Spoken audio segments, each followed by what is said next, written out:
Bem, irmãos, vamos fazer um pequeno estudo aqui, uma pequena observação acerca do livro de Jonas, profeta Jonas, um profeta contrariado, um profeta que recebeu uma mensagem de Deus, e ficou contrariado, ficou bastante abatido ao receber a missão de Deus de ir pregar na cidade de Nínive. O profeta Jonas, nós sabemos que alguns personagens bíblicos, alguns acontecimentos bíblicos, existe uma incerteza de datas. Nós podemos chegar perto de uma data, mas não temos muita certeza, da data precisa. Já no caso do profeta Jonas, já dá para nós termos uma precisão bem maior do período que ele profetizou. Ele profetizou 750 anos antes de Cristo, ou seja, por volta do ano 750. Que nós sabemos que depois, no Antigo Testamento, antes de Cristo, os anos se contam na descendente, Aí zero, aí começa ano 1, ano 2, ano 3, depois de Cristo. E o profeta Jonas, ele profetizou então por volta do ano 750, Além de apontar para Cristo, o ponto alto do livro é o plano de Deus em alcançar ímpios e pagãos, através da pregação do seu povo. Deus chama o seu povo para pregar a salvação às nações. Lembrando que havia apenas um povo que era monoteísta, que era justamente os judeus, os hebreus, que Deus elegeu. Em volta da nação, todos os outros povos eram pagãos. E o livro de Jonas, além de ele apontar para a graça de Cristo, ele aponta fortemente para Cristo, A situação de Jonas ficar 3 dias e 3 noites, no ventre do peixe, no fundo do mar, é uma referência ao sinal de Jonas que o próprio Cristo fala depois, É uma referência sobre os 3 dias, que Cristo ele é morto na sexta-feira e ressuscita no domingo, Então, o livro, além de apontar para Cristo, ele mostra o grande amor de Deus, um Deus misericordioso, que comissiona o seu povo para pregar a salvação para ímpios e pagãos, mas não só isso, também para os próprios opositores desse mesmo Deus, pessoas que combatem o verdadeiro Deus. A misericórdia de Deus é tão grande que ele envia, o seu povo para pregar a salvação para essas pessoas. Então eu quero convidar os irmãos que abram suas Bíblias aí no livro de Jonas, capítulo 1, verso 1. Veio a palavra do Senhor a Jonas, filho de Amitai, dizendo... Bem, esse verso 1 aqui nos mostra quem é esse Jonas, filho de Amitai, Nós não sabemos quem foi Amitai, mas sabemos que Jonas não era um profeta iniciante, inexperiente. Ele já era um profeta formado, experiente. Isso que é mais surpreendente no livro, Porque ele não era um marinheiro de primeira viagem. Ele já havia servido Deus muitas outras vezes, levando a mensagem de Deus para os reis, para os povos, E a reação que ele tem quando Deus manda ele para Nínive lembra muito de alguém imaturo, alguém inexperiente, alguém que não concorda com o Deus que o vocacionou, Então, nós não sabemos de fato quem era o Amitai, o pai dele, mas sabemos que Jonas era um profeta experiente. Por quê? Porque ele profetizava nos tempos do início do reinado de Jeroboão. Está aqui no livro de 2 Reis, segundo livro dos Reis, capítulo 14, verso 25. Diz assim: restabeleceu ele os limites de Israel, desde a entrada de Ramate até o mar da planície, segundo a palavra do Senhor Deus de Israel, a qual falara por intermédio do seu servo Jonas, filho de Amitai, o profeta, o qual era de Bet-Efer. Então, isso aqui é mais ou menos no período entre o ano 786, mais ou menos, entre o ano 746, 786 e 746. Então, por isso que a gente pode ter uma precisão do tempo que era quando o profeta Jonas profetizou, tá? Então, Jonas recebe a mensagem de Deus aqui, a partir do verso 2 do seu livro. Dispõe-te, vai à grande cidade de Nínive e clama contra ela, porque a sua malícia subiu até mim. Essa cidade de Nínive era uma cidade totalmente pagã, incircuncisa, como todos os outros povos, né, da época, menos os hebreus, mas era uma cidade muito cruel. E além disso, além de ter um rei cruel e eles viverem em meio à crueldade, ela foi fundada por um homem cruel, Nimrod. Eu quero convidar os irmãos para ver aqui a genealogia de Nimrod, Gênesis 10, a partir do verso 8. Gênesis capítulo 10, a partir do verso 8. Vamos ler até o 12. Aqui a genealogia, tá? De Nimrod. Cuxi gerou a Nimrod, o qual começou a ser poderoso na terra. Foi valente caçador diante do Senhor. Daí dizer-se, como Nimrod, poderoso caçador diante do Senhor. O princípio de seu reino foi Babel, Ereque, Acade e Cainê, na terra de Sinar. Daquela terra saiu ele para a Síria e edificou Nínive, Rebote, Ir e Calá. E entre Nínive e Calá, a grande cidade de Rezém. Veja quantas cidades Nimrod ele fundou. Ele era um homem muito poderoso, tornou-se um homem muito poderoso. E ele fundou muitas cidades, entre elas esta Nínive, que Deus manda Jonas, né? E Babel. Babel era uma cidade totalmente apóstata, né? Eles queriam, os irmãos conhecem a história da torre de Babel, né? Eles queriam erguer uma torre para se engrandecerem como Deus, uma torre que chegasse, né? Na ideia deles dava para chegar ao céu construindo uma torre, né? E eles achavam que se engrandeceriam como Deus fazendo uma torre daquela. E o grande líder daquela cidade, fundador, era Nimrod. A Bíblia não diz, mas historicamente alguns registros que apontam, quando vai se rastrear, quando você vai fazer um estudo sobre o ocultismo, seitas grupos, né, ocultistas, como Illuminatis, Cavaleiros Templários, Maçonaria e outros grupos, né, de ocultismo. Quando você pesquisa muito isso, você vai, o mais longe que você chega é Nimrod.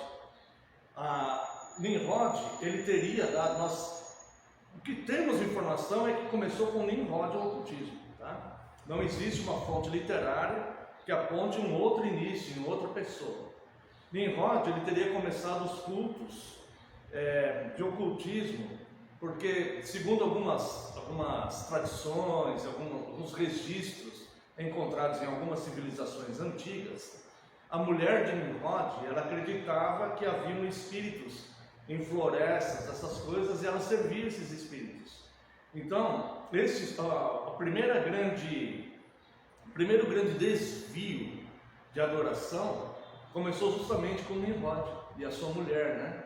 E eles então faziam cultos movidos pelo ocultismo, com toda a raiz desses grupos ocultistas, né?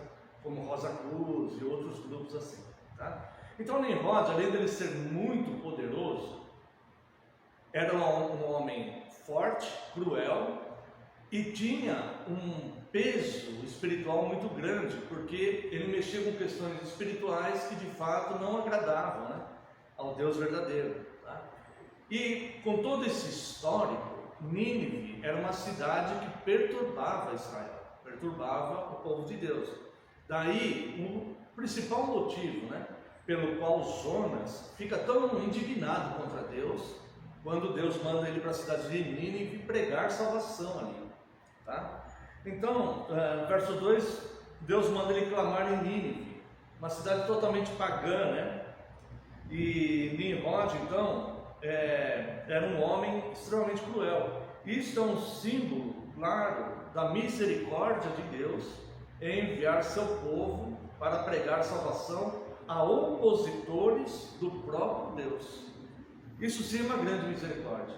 E essa misericórdia, ela é tão grande, que um profeta legítimo, experiente, que já havia servido a Deus em outras missões, esse profeta ele não consegue entender essa misericórdia de Deus. Ele acha um verdadeiro absurdo Deus querer salvar uma nação que afrontava o próprio Deus e afrontava o povo de Deus. Tá? Ele não conseguiu perceber, né, nesse primeiro momento, a grande misericórdia de Deus. Vamos ver o que ele fez então, verso 3. Jonas se dispôs, mas para fugir da presença do Senhor, para Tarsis, e tendo descido a Jope, achou um navio que ia para Tarsis. Pagou, pois, a sua passagem e embarcou nele, para ir com eles para Tarsis, para longe da presença do Senhor. Veja só que coisa interessante. Esse Tarsis é onde hoje é a Espanha. Tá? Então ele sai, ele encontra um navio. Nós não sabemos se ele queria ir para lá ou se foi o primeiro navio que ele achou, porque a intenção dele era fugir da presença de Deus. Agora, entenda bem uma coisa: como que o ser humano ele pode ser tão inconstante assim? Ele recebia diretamente as palavras de Deus, ele conhecia o Deus a quem ele servia, em quem ele levava, né, essas mensagens para o povo, para os reis e tudo. E ele supôs que poderia fugir da presença de Deus. Nós lembramos muito o Salmo 139, né? Para onde eu me ausentarei da sua presença? Se eu faço minha cama no abismo, tu estás. Se eu vou no mais alto das montanhas, lá o Senhor está também. Se eu vou nas trevas, treva e luz para o Senhor é a mesma coisa, né? Então, em qualquer lugar aonde o homem possa ir, não existe lugar aonde o homem possa ir, tanto fisicamente, geograficamente, como emocionalmente, não existe lugar onde Deus não possa alcançá-lo. Deus está em todos os lugares e preenche todas as coisas. E o apóstolo Paulo diz que nós nos movemos neles. Tá? Nós entendemos os ímpios e os pagãos não saberem disso. Deveriam saber, porque a obrigação de todo homem é procurar conhecer quem é o Deus Criador de todas as coisas. Mas até entendemos. Agora, pessoas que fazem parte do povo de Deus não entenderem essa onisciência, né, e essa grande misericórdia de Deus, é algo que nos faz pensar, né? E é algo que acontece até hoje, tá? Nós vemos hoje Jonas em clara rebeldia e desobediência. E vemos hoje parte da igreja de Cristo que tem fugido também de Deus. Parte da igreja de Cristo que tem fugido de cumprir a sua obrigação em fazer a vontade de Deus, em buscar satisfazer a Deus, né? E que acha certo o não serviço a Deus. Pessoas que acham que estão certas em não servirem a Deus dentro da igreja. Então veja que existem mini Jonas, aquela ideia do Jonas, aquela postura do Jonas, ela está presente hoje na igreja. E a igreja enquanto instituição, inclusive de oficiais e líderes, que acham que não precisam servir a Deus, seguir as prescrições de Deus, mas tomam suas próprias decisões e querem caminhar tomando suas próprias decisões do que acham certo e não propriamente do que Deus prescreve, né, em sua palavra, tá? Vamos ver aqui dos versos 4 a 16 do capítulo 1. Mas o Senhor lançou sobre o mar um forte vento e fez-se no mar uma grande tempestade, e o navio estava a ponto de despedaçar. A primeira coisa que a gente vê aqui é que Deus está no controle absoluto, ninguém consegue fugir de Deus. E Jonas, na irresponsabilidade dele, ele coloca em risco pessoas que não tinham nada a ver com o problema dele, que eram aqueles marinheiros, aquela tripulação e aqueles passageiros daquele navio, né? Porque Deus certamente iria tomar uma providência, né, sobre essa rebeldia de Jonas, tá? Isso acontece hoje em dia também. Nós, muitas vezes, por causa da nossa rebeldia, nós colocamos em risco, muitas vezes, outras pessoas. Principalmente quando nós renegamos ensinar, isso aqui mais para pessoas que ensinam, né, nas igrejas, né? Mas quando renegamos ensinar a verdadeira palavra de Deus, nós colocamos em risco todo o rebanho de Cristo. Porque nós, sei lá, talvez pressionados ou desejando fazer algo bom, quando nós colocamos a nossa mente e não o que está escrito, né? Mas quando nós colocamos a nossa opinião, a nossa imaginação, nós podemos desviar um grande rebanho de pessoas. As pessoas, se são convertidas, não se perderão, mas terão grandes consequências desse desvio e dessa rebeldia contra Deus, desse falso ensino, né? Que muitas vezes é pregado em nome de uma boa fé, em nome de uma boa intenção. Então Deus manda uma tempestade sobre o mar. Então o verso 5, então os marinheiros, cheios de medo, clamavam cada um ao seu Deus. Note aqui Deus com letra minúscula, né? E também o que nós falamos no começo, né? Todos os outros povos eram pagãos, não existia povo ateu. Cada povo adorava um tipo de Deus, eles sabiam que existia Deus, mas não conseguiam identificar o verdadeiro Deus. Eles estavam entregues, né, ao seu próprio erro. Por isso, Deus misericordiosamente envia seus profetas para pregar. Então os marinheiros, cheios de medo, clamavam cada um ao seu Deus e lançavam ao mar a carga que estava no navio para aliviarem o peso dela. Aqui começa o prejuízo daquelas pessoas, tá? Jonas, porém, havia descido ao porão e se deitado, dormia profundamente. Irmãos, é isso, exatamente isso, este sono espiritual que acontece com as pessoas quando elas se afastam da vontade de Deus e começam a relutar e não querer servir a Deus. O apóstolo Paulo, na carta aos Coríntios, fala: por isso é que entre vós há muitos doentes e não poucos que dormem, porque vocês não querem observar a palavra de Deus e seguir a palavra de Deus, né? Sproul, certa vez, falou algo muito interessante. Ele disse que o fundamento da mentira de Satanás é ensinar que a obediência a Deus não traz felicidade. E muitos cristãos acreditam que vão encontrar felicidade na desobediência a Deus. Eles acham que a vida é melhor, é mais calma, é mais tranquila, é mais satisfatória na desobediência a Deus. Esse é o fundamento da mentira de Satanás, que ele lançou já com Eva, no começo ali quando o homem estava para cair já no pecado, né? Então o que começa o prejuízo? Eles começam a jogar as coisas para fora. Jonas dormia profundamente, ou seja, espiritualmente, Jonas, ele entrou numa doença, numa anemia espiritual. Quando ele se rebela contra Deus, quando Deus manda ele fazer determinada função, determinado serviço, ele se rebela contra Deus e ele então adormece o seu espírito. E ao adormecer o espírito, o próprio corpo, quando a pessoa está envolvida em questões espirituais assim, ela mesma se sente muito debilitada. Tem pessoas, irmãos, que não suportam um sermão. Esse é um dos motivos pelo qual, em geral, né, igrejas que procuram pregar fielmente as Escrituras, tem uma menor quantidade de pessoas. Porque normalmente as pessoas não aguentam um sermão assim, né? E isso é dormência espiritual, tá? Essas pessoas precisam de um cuidado. Verso 6: chegou-se a ele o mestre do navio e lhe disse: o que se passa contigo? Claro que ele não entendia, né, o que estava acontecendo. Agarrado no sono, levanta-te, invoca o teu Deus, talvez assim esse Deus se lembre de nós, para que não pereçamos. E diziam uns aos outros: vinde, lancemos sortes para que saibamos por causa de quem nos sobreveio este mal. E lançaram sortes, e a sorte caiu sobre Jonas. Então veja que os pagãos, eles sabiam que havia uma ação divina ali, né? Eles não sabiam como eles acreditavam em vários deuses, né? Eles não sabiam qual era a procedência dessa ação, mas eles sabiam que obviamente estava acontecendo alguma coisa, tá? Então, lançaram sortes. Veja, pagãos lançando sortes.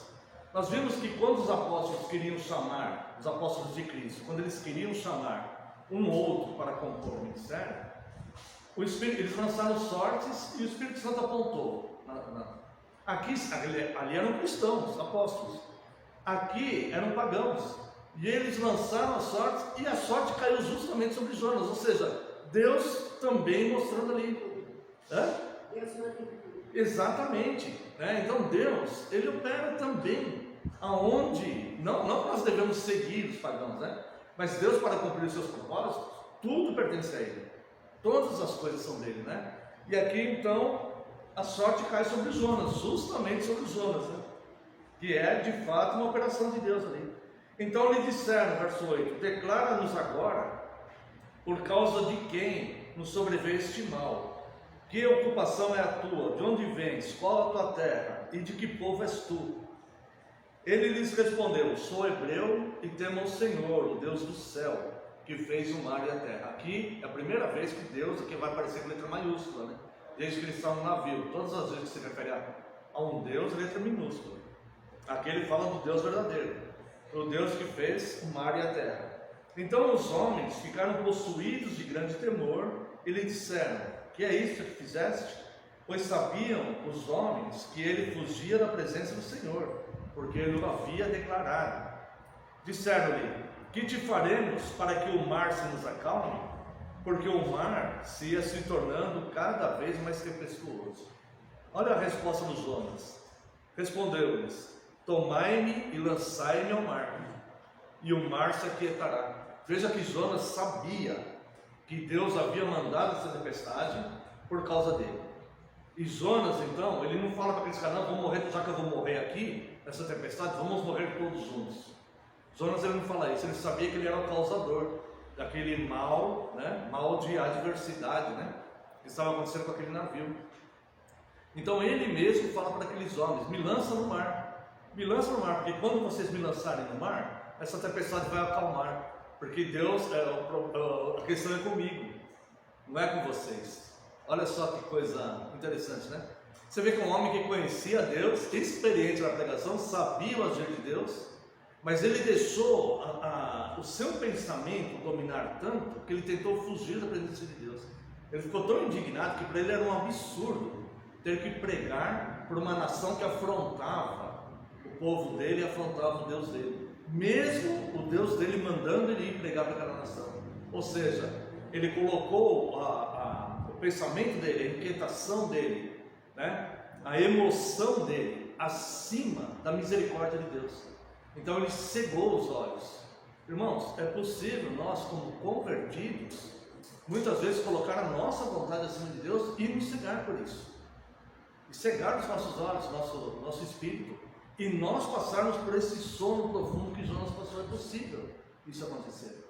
Nós temos que sempre estar fazendo uma autoavaliação, né? Deixa eu buscar a vontade de Deus.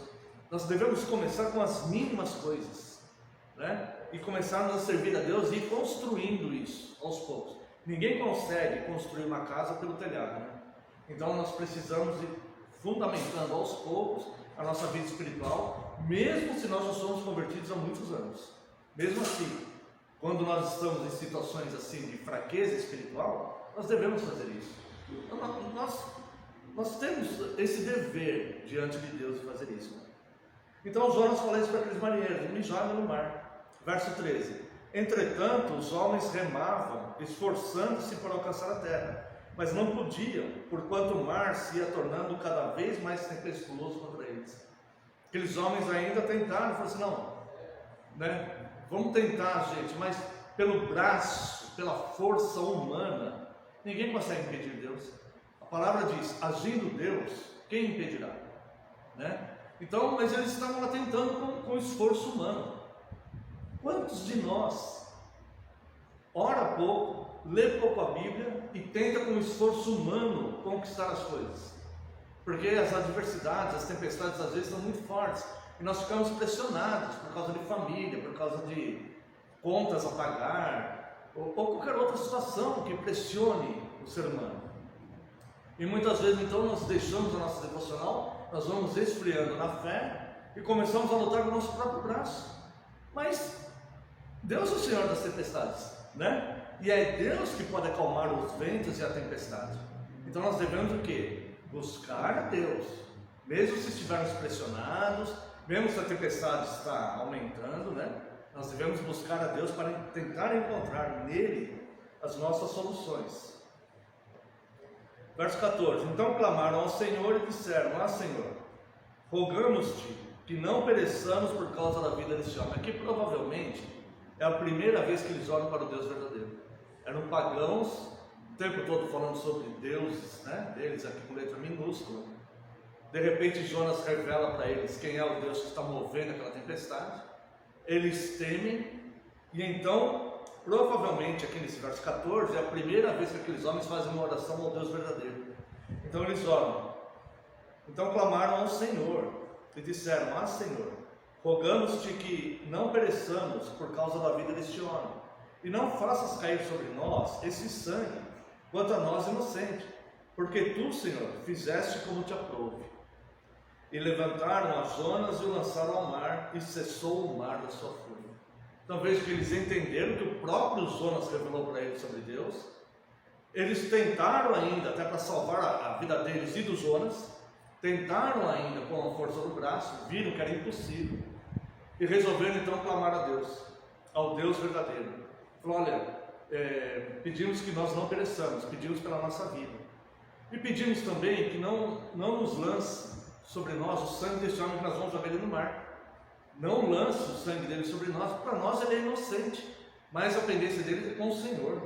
Então nós vamos lançá-lo ao mar, não lança essa culpa em nós. Olha só como que esses homens oram a Deus, né?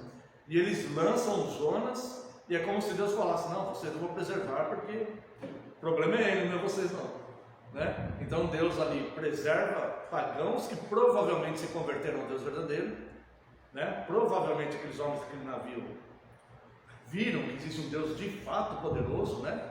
Que estava ali movendo, e quando lançaram Jonas, uma tempestade fortíssima para, né? E lembra muito ali, né, que até no sermão que eu fiz outro dia, né, que nós falamos quando Pedro anda sobre as águas, né, estava toda aquela tempestade. Quando Jesus pega o Pedro e volta para o barco, a tempestade para, né? Então, quando alcança o objetivo determinado da tempestade, a tempestade para. Deus não tem prazer em ficar torturando pessoas com tempestades da vida. As tempestades, elas têm uma função específica, né? Tudo que Deus faz é para um fim proveitoso.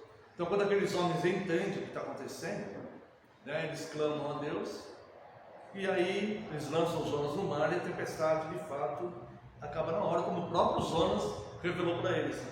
Verso 15: levantaram a Jonas e o lançaram ao mar, e cessou o mar a sua fúria. Temeram, pois, esses homens em extremo ao Senhor, e ofereceram sacrifícios ao Senhor e fizeram votos. Tá? Então nós cremos aqui na conversão desses homens, né? Essas palavras, essa atitude deles nos dá a entender isso, né? Embora não podemos afirmar com total convicção, mas provavelmente esses homens se converteram a Deus. Deparou o Senhor um grande peixe para que tragasse a Jonas, e esteve Jonas 3 dias e 3 noites no ventre do peixe. Isso aqui é uma coisa que eu sempre me pergunto quando eu vejo aqueles profetas do Antigo Testamento, né, que profetizavam sobre Cristo. O motivo da profecia era Cristo. Eles profetizavam castigos e punições a nações ímpias, profetizavam aos reis, mas o princípio da profecia era Cristo.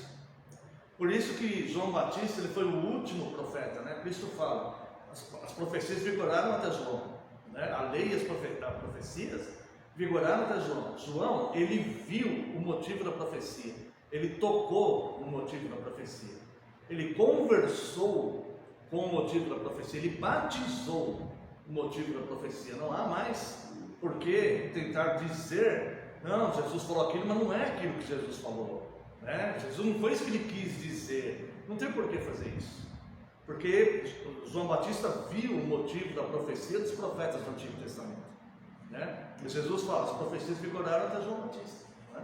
Hoje nós pregamos as profecias que foram reveladas para eles, né? E as doutrinas da igreja que foram reveladas aos apóstolos. Eu nunca sei até que ponto eles conseguiam compreender, os profetas do Antigo Testamento, as coisas que aconteciam com eles, apontando para Cristo. Eu não sei até que ponto eles tinham essa noção. Mas como aqui no caso dos Jonas, Deus envia um peixe. Jonas não sabia que Deus enviou um peixe. o peixe o traga e ele fica 3 dias, né, e 3 noites no ventre do peixe, um sinal claro de Cristo, o sinal de Jonas, né? Ele provavelmente não tinha noção, né, disso, mas é usado como um sinal. Então, assim que veja que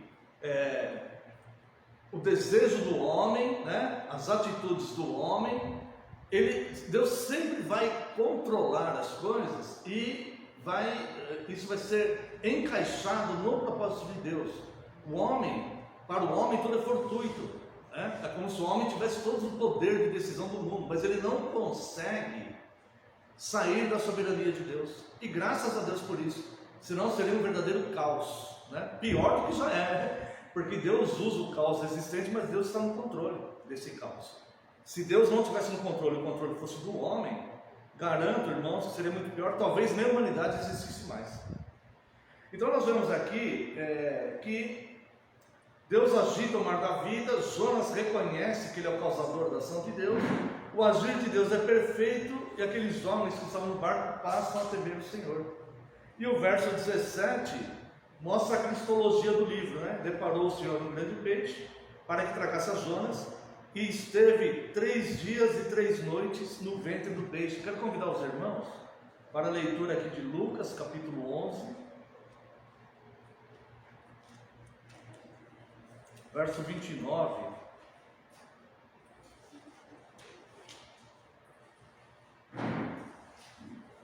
Como afluíssem as multidões, passou Jesus a dizer: esta é a geração perversa, pede sinal, mas nenhum sinal lhe será dado, senão o de Jonas. Porque assim como Jonas foi sinal para os ninivitas, o Filho do Homem o será para esta geração. A rainha do sul se levantará no juízo, com os homens dessa geração, e os condenará, porque veio dos confins da terra para ouvir a sabedoria de Salomão.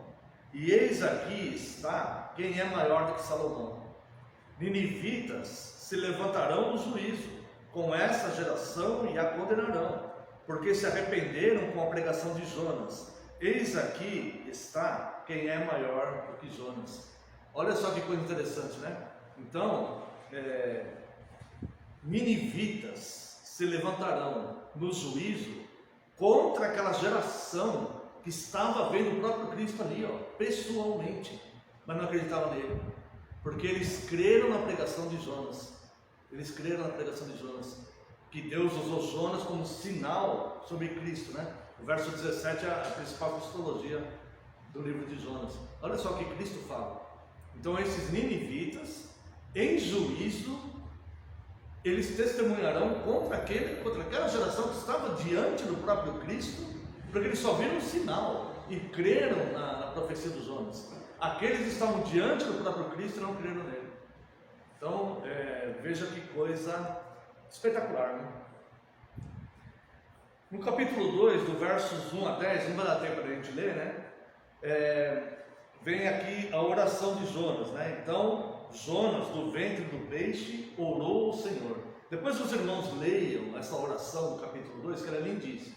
Mas eu quero chamar a atenção a um fato aqui, no capítulo 2.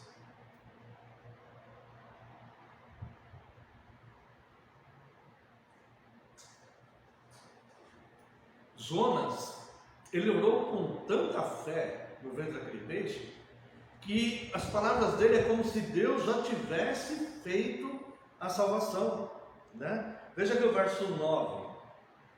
Mas com a voz do agradecimento, eu te oferecerei sacrifício, o que voltei pagarei, ao Senhor pertence a salvação, né? Veja aqui o verso 7. Quando dentro de mim desfalecia a minha alma, eu me lembrei do Senhor, e subiu a ti a minha oração no seu santo templo. Veja que ele confiava mesmo que Deus estava ouvindo e que Deus ia libertar. Agora, guarde uma coisa no seu coração. O verso 8 é muito importante isso. É uma afirmação muito importante. Os que se entregam à idolatria vã abandonam aquele que lhes é misericordioso. Olha só o perigo. Quando nós deixamos Deus de lado e começamos a dar mais importância a nós mesmos ou a qualquer outra coisa, isso é idolatria vã. Jonas, ele fala que quem faz isso abandona aquele que lhe é misericordioso, né?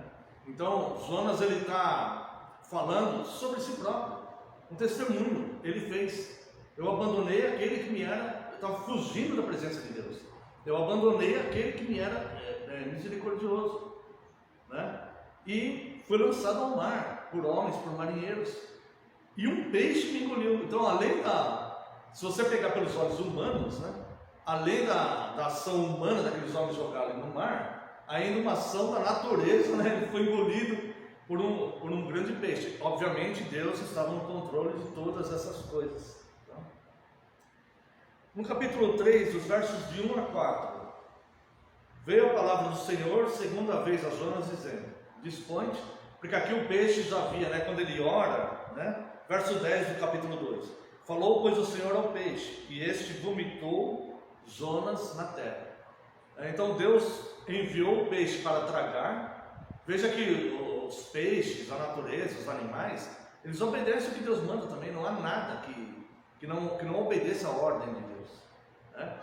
Então Deus deu uma ordem para que o peixe vomitasse o Jonas, né? Como eu penso, eu acho que a situação do Jonas não era agradável, né? Porque ele foi vomitado por um peixe na terra, mas sobreviveu, né? E vive. E aí, nesta condição, Deus vai lá e fala com ele de novo, e ele escuta a voz de Deus ali. Veio a palavra do Senhor segunda vez a Jonas, dizendo: dispõe-te, vai à grande cidade de Nínive e proclama contra ele a mensagem que eu te digo. A misericórdia de Deus aqui é notória com os pagãos e os opositores contra Deus, como nós falamos no começo, mas é uma misericórdia com o povo dele também, né? Porque Deus poderia deixar o Jonas morrer afogado quando aqueles marinheiros o lançassem no mar. Deus pararia a tempestade, aqueles marinheiros reconheceriam a ação de Deus, ofereceriam sacrifícios a Deus, e Deus simplesmente levantaria outro profeta para ir pregar a Nínive. Não precisava ser exatamente o Jonas, poderia ser qualquer outro. Deus poderia levantar qualquer outro profeta seu para ir pregar a Nínive.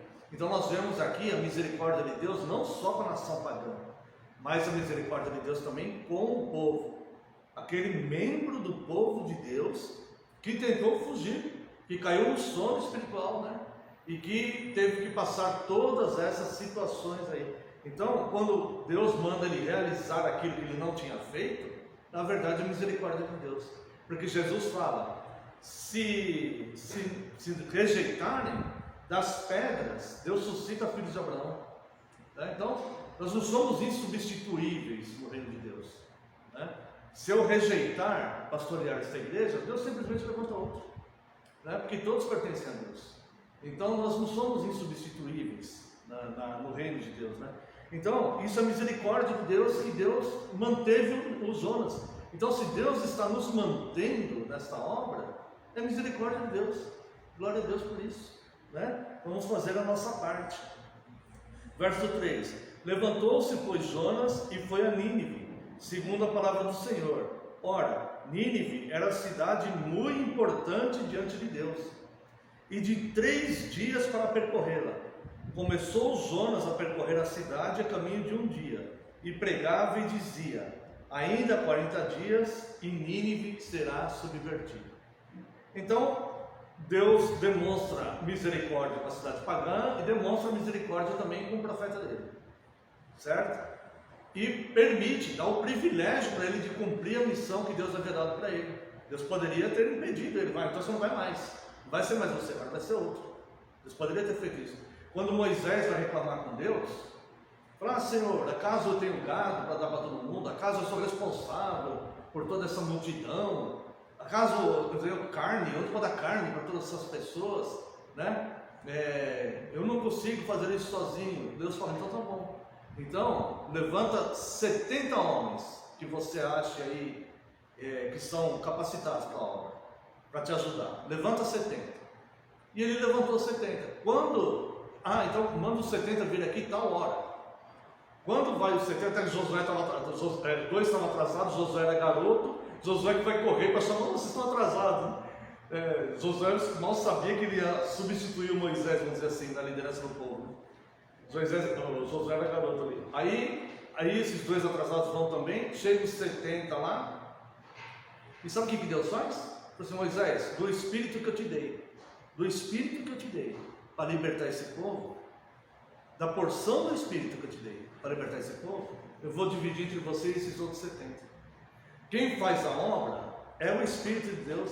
Moisés ia fazer aquilo sozinho. Lutero, na Reforma, quando perguntaram para ele: como é que você conseguiu fazer isso? Ele: eu não fiz nada. A palavra de Deus fez tudo.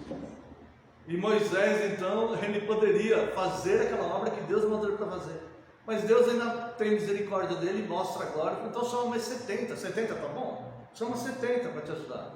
Imagina que Moisés ficou feliz.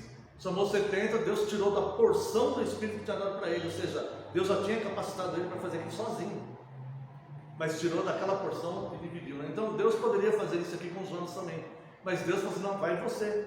Vai lá para Nínive e faz o que eu te mandei. Porque a cidade é muito importante para mim. Por que a cidade é importante para Deus? Isso nós não sabemos. Porque algumas cidades Deus salvou e outras não, nós não sabemos. Mas esta era uma. E Jesus fala: no dia do juízo, aqueles ninivitas que creram na pregação de Jonas vão se levantar contra essa geração que me vê quem é maior do que Jonas e rejeita, né? Então, começou Jonas então a percorrer a cidade, o caminho de um dia. Em 3 dias a pé, ele percorria a cidade inteira. E começou Jonas a percorrer a cidade, o caminho de um dia, e pregava e dizia: ainda 40 dias e Nínive será subvertida. Uma pregação de 6 palavras, tá? Então Jonas prega falando apenas o necessário, 6 palavras. Jonas ficou 3 dias na cidade. Para ele cobrir a cidade inteira, era caminho de 3 dias. Ficou 3 dias na cidade. Fez a pregação mais rápida conhecida na história. Eu nunca vi um sermão de 6 palavras. Você já viu um sermão de 6 palavras? Nunca vi. Ele fez a pregação mais rápida da história. A cidade inteira se converteu. Noé pregou por muitos anos e não teve nenhum convertido. Ninguém se converteu na pregação de Noé. E ele pregou por muitos anos, sofrendo várias afrontas e zombarias e tudo mais, como os irmãos conhecem a história, né? A conversão não depende do nível espiritual do pregador, nem mesmo do seu esforço pessoal. A conversão das pessoas não depende do pregador. Na parábola do semeador, o semeador não é a ênfase da parábola. A ênfase da parábola é a semente, que é a palavra de Deus. O princípio disso é o que João Batista fala: importa que ele cresça e eu diminua. Então, a conversão de pessoas não depende do pregador, depende da autoridade de Deus. Jonas pregou contrariado por apenas 3 dias, uma pregação feita assim só com o que era necessário mesmo, né? De forma rápida, meio que revoltado, meia boca, e a cidade inteira se converteu. Noé, que queria salvar todo aquele povo, que sabia que Deus ia mandar o dilúvio, pregou intensamente por provavelmente mais de 100 anos, e as pessoas rejeitaram e ninguém se converteu na sua pregação. Então, depende de Deus. A soberania de Deus, irmãos, é inegável nas Escrituras. Não é homem nenhum, por mais carismático que ele seja, não é. Se a pessoa está seguindo algum homem porque ele é carismático, não é nada isso, né? O que converte mesmo é a palavra de Deus. Quem convence é o Espírito Santo de Deus, né? Então nós somos submissos à palavra de Deus, né? Versos 5 a 9, né? A conversão genuína, ela é antecedida pelo arrependimento. Veja aqui, ó, verso 5: os ninivitas creram em Deus e proclamaram um jejum e vestiram-se de panos de saco, desde o maior até o menor. Chegou a notícia ao rei de Nínive, ele levantou do seu trono, tirou de si as vestes reais. O rei tirou as vestes reais, falou: não, existe um Deus, estou arrependido de governar essa cidade com tanta crueldade. Essas vestes reais humanas aqui não são nada diante do Deus vivo. Aquele rei se converteu de fato. Veja que o arrependimento, ele antecede a verdadeira conversão, né? Levantou do seu trono, tirou de si as vestes, cobriu-se com um pano de saco, assentou-se sobre cinzas, o rei. e fez-se proclamar e divulgar em Nínive, por mandado do rei e seus grandes, nem homens, nem animais, nem bois, nem ovelhas, provem coisa alguma, nem os levem ao pasto, nem bebam água, mas sejam cobertos de pano de saco, tanto os homens como os animais, e clamarão fortemente a Deus, e se converterão, cada um do seu mau caminho, e da violência que há nas suas mãos. Quem sabe se voltará a Deus, e se arrependerá, e se apartará do furor da sua ira, de sorte que não pereçamos? Então veja a atitude do rei, né? Uma conversão genuína, o povo se converteu. Essa conversão do povo chegou à presença do rei, né? O rei fala: isso aqui, ó, eu serei, isso aqui não é nada, né? Vamos temer a Deus, este sim, não temo a homens, vou dizer a quem temais. Não temo a homem que pode matar o corpo e não pode fazer mais nada. Antes, tema a Deus que pode matar o corpo e lançar a alma ao inferno. A esse temai. E aí, Jesus falou isso, né? E esse rei, então, ele se converte com aquela pregação simples, imperfeita, né? E revoltada dos homens, né? E olha que conversão e um arrependimento de fato espetacular, né? Nós vemos em Romanos 2,4, não vai dar tempo, porque eu estou vendo aqui que não vai dar tempo de ler, mas Romanos 2,4 e Atos dos Apóstolos 11 e 18, nós vemos que o arrependimento procede de Deus também. Romanos 2,4 e Atos dos Apóstolos 11 e 18. O arrependimento procede de Deus. Quando nós estamos sendo convencidos pela palavra de Deus, pelo Espírito Santo, se nós não quebrantarmos o nosso coração, nós devemos clamar a Deus e falar: Senhor, me envia um arrependimento em mim, pela sua bondade, me envia um arrependimento por isso que eu estou fazendo, né? Eu quero ser como aquele rei, tirar essas vestes que não são nada. Nós aqui não somos nada, estamos aqui hoje, nem sabemos até quando, né? Então nós devemos nos submeter de fato ao Deus verdadeiro, como os ninivitas fizeram. Então, verso 10: viu Deus o que fizeram, como se converteram de seu mau caminho, e Deus se arrependeu do mal que tinha dito lhes faria e não fez. Irmãos, isso aqui, tem uma palavra aqui que fala: Deus se arrependeu do mal. Muitas pessoas falam assim: tem passagem que fala que Deus não é homem para se arrepender, e aqui fala que Deus se arrepende. Isso é uma incoerência. Não é incoerência, tá? Veja, fala assim: Deus se arrependeu do mal que disse que faria e não fez. Veja que Deus não ia fazer esse mal, porque Deus estava movendo Jonas para ir lá pregar, certo? Vai lá e prega. O arrependimento, segundo Romanos 2,4 e Atos 11 e 18, é o próprio Deus que envia. Então Deus está no controle absoluto. Quando tem essa palavra aqui, Deus arrependeu-se, isso aqui é um fenômeno chamado antropopatismo. O que quer dizer isso? É uma forma de usar uma palavra pertinente ao homem para descrever um sentimento de Deus. Então não é que Deus se arrependeu, mas é uma palavra usada para que nós entendamos, certo? Que Deus, que o castigo daqueles homens deveria ser uma condenação pela crueldade e violência que eles viviam, tá? Então, esta condenação, a palavra de Deus mostra punições para isso, para essa atitude de violência e crueldade, certo? Então Deus fala: quem fizer isso vai acontecer tal coisa. Mas quando Deus usa de misericórdia, então Deus não vai fazer aquela condenação, está dando para entender? Então, só que Deus está no controle e conduzindo isso, né? Então, quando se usa essa palavra, Deus se arrependeu, Deus não pode mentir. Não é que Deus está impossibilitado. Mas se Deus não pode mentir, então Deus não é onipotente. Não é que Deus está impossibilitado, né? Ele não quer fazer isso. Então, o seu caráter não permite, sua vontade não permite que ele faça isso, mas poder para fazer ele tem, certo? Então, quando se usa esse tipo de linguagem para descrever Deus, isso se chama antropopatismo.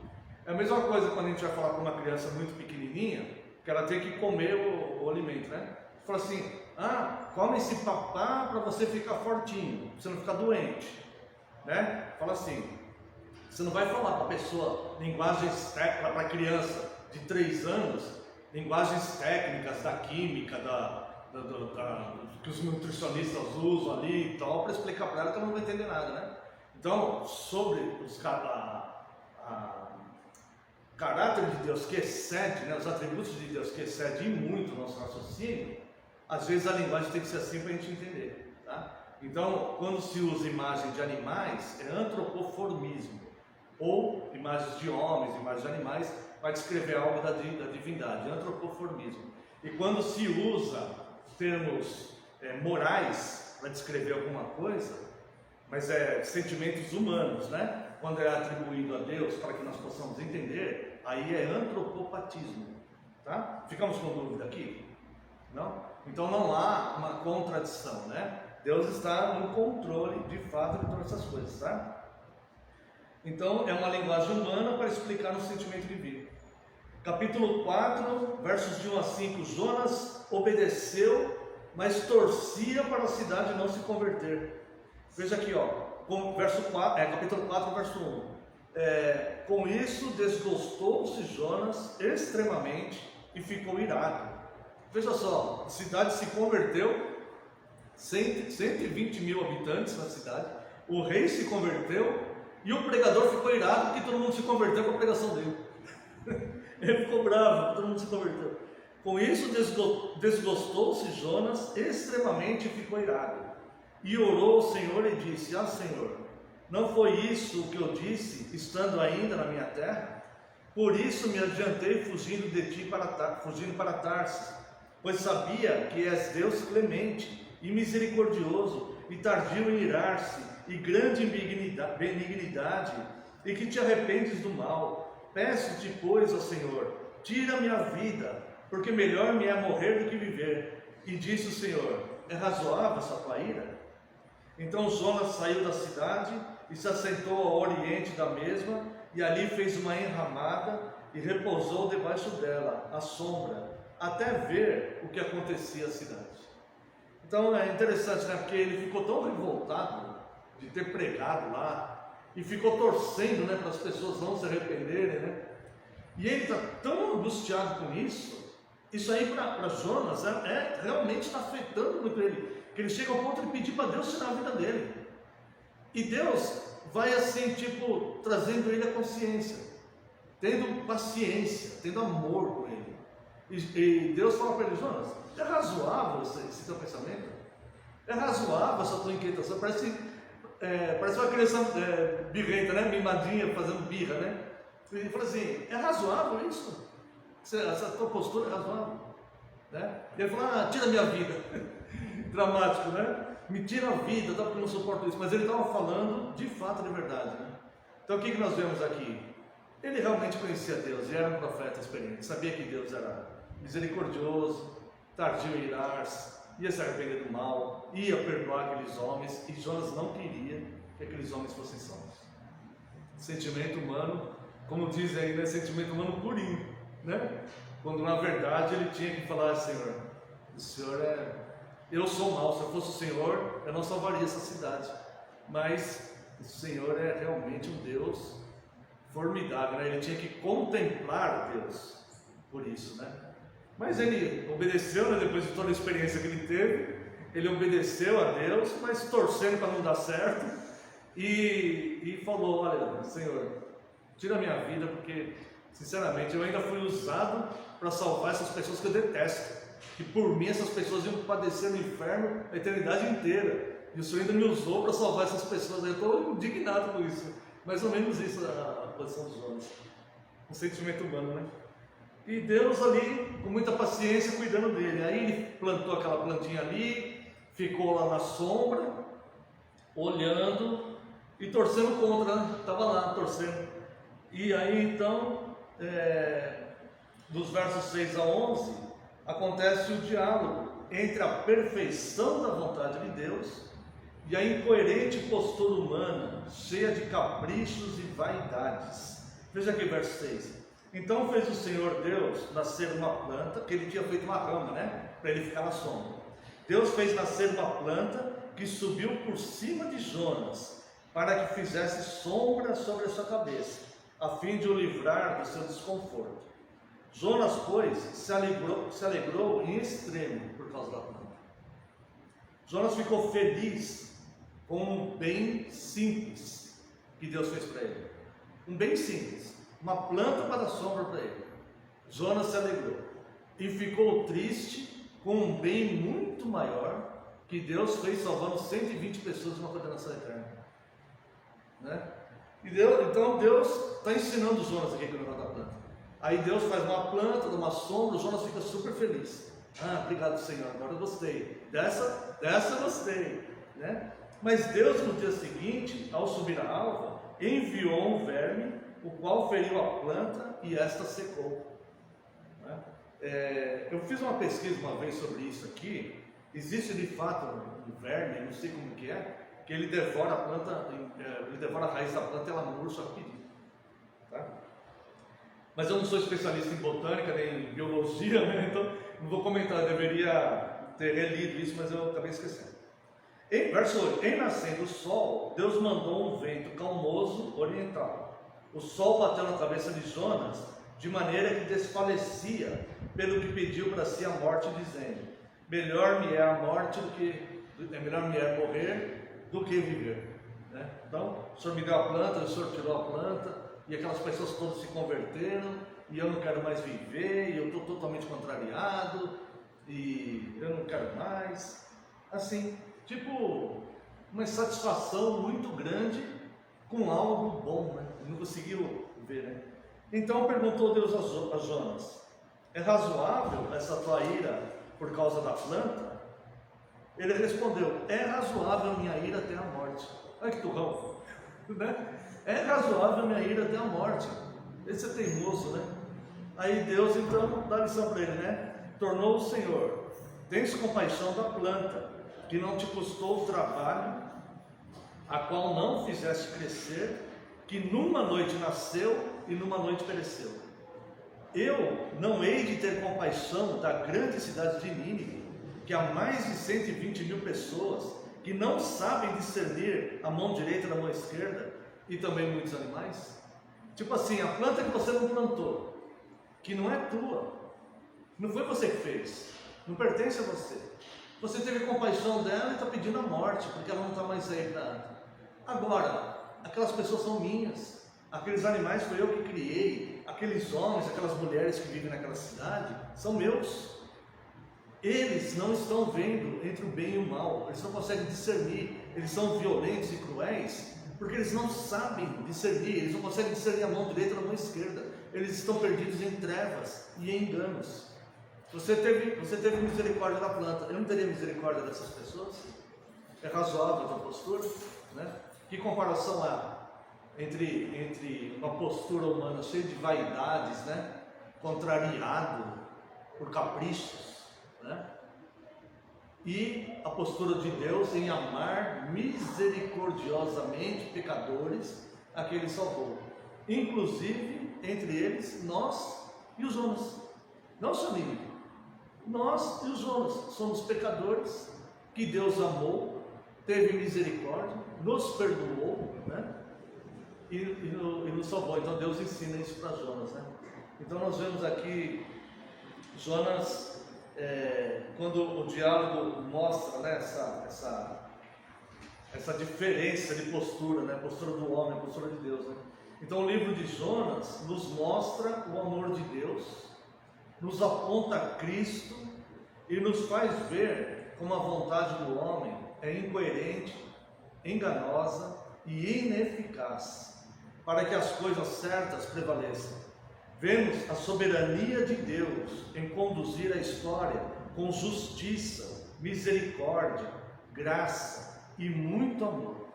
Enganoso é o coração do homem e desesperadamente corrupto. Quem o conhecerá? Mas Deus é amor.